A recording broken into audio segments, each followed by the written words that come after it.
Olá galera, tudo bem com vocês? Espero que sim.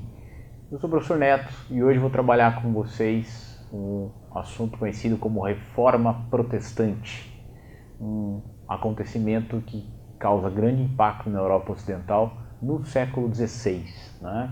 Então nós temos a Reforma sendo iniciada mais precisamente por volta de 1517 pelo Martinho Lutero, que era monge, era membro da Igreja Católica, e o Martinho Lutero vai dar origem, né, à religião luterana, ok? Posteriormente, em decorrência desse processo iniciado pelo Lutero, surge a religião calvinista e, num terceiro momento, mesmo contexto, por volta de 1534, com o ato de supremacia do rei Henrique VIII, está surgindo aí a religião anglicana. Então a reforma luterana na Alemanha, para ser mais preciso, na época uma região conhecida como Sacro Império Romano Germânico, né, que equivale hoje à atual Alemanha.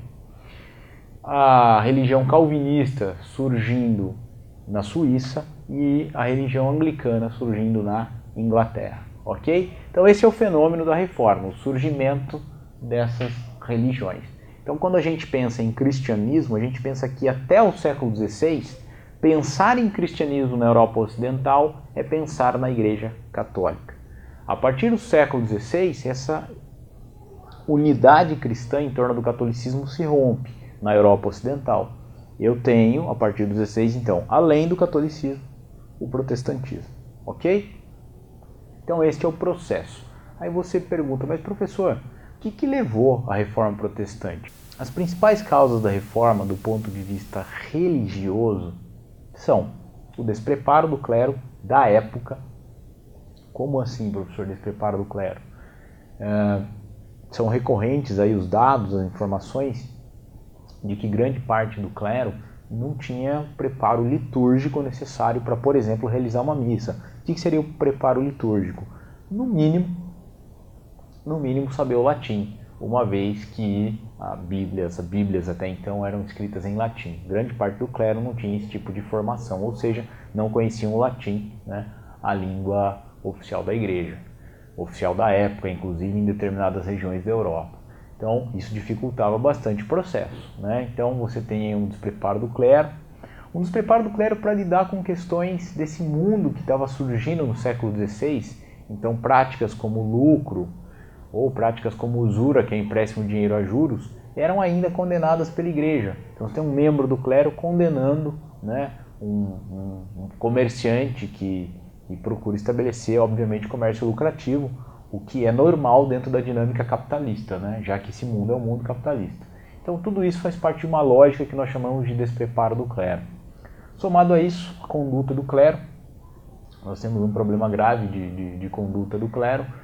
Por quê? Porque apresentava-se nessa época uma prática chamada simonia, que é o comércio de bens e cargos eclesiásticos, ou seja, eventualmente a igreja vendia terras que ela conseguiu por doação, e eventualmente cargos eclesiásticos eram vendidos.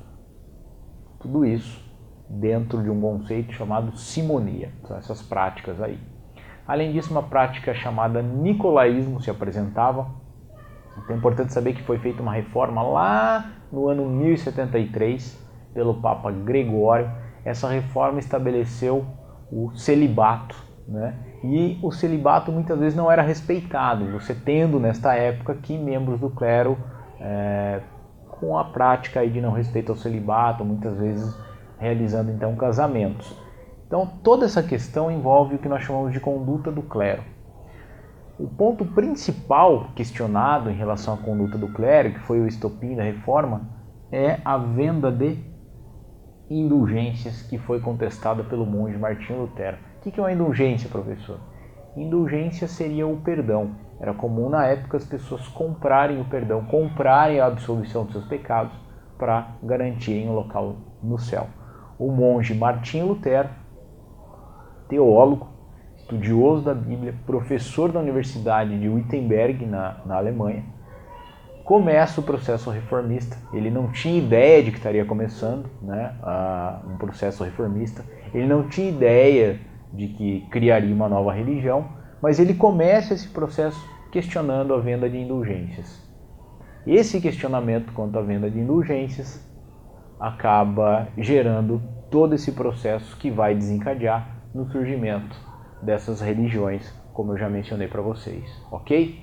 Eu vou ficando por aqui, espero ter ajudado vocês. Um grande abraço e até a próxima.